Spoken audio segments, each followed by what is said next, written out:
hire someone who's better than you at a thing, let them do that thing. Yeah.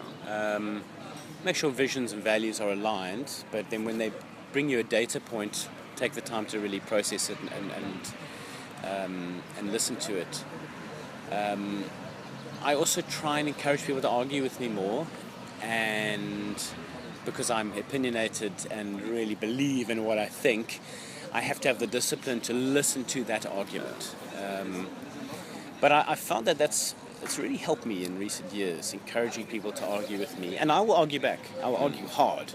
But I think that's really valuable, because if both parties seek the truth before they seek to be right, I think you end up with a much better situation. And truth is what it's all about. Not truth in terms of lies versus honesty, but truth in terms of fact, in terms of real. That's what you want to base decisions on. And so, if I come up with an idea and I take it to my team and they say, well, it's rubbish for this and this and this reason, if I still think I'm right, I'm going to push back. But what I don't want them to then say is, okay, fine.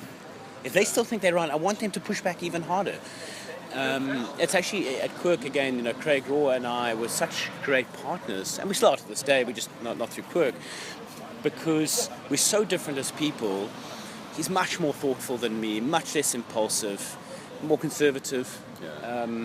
And we were just so opposite, and we had so many debates. I wouldn't necessarily call them fights, but he might say some of them were.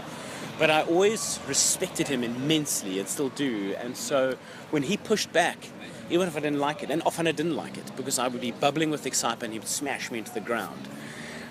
But I had the discipline, I think, to really listen to what he had to say.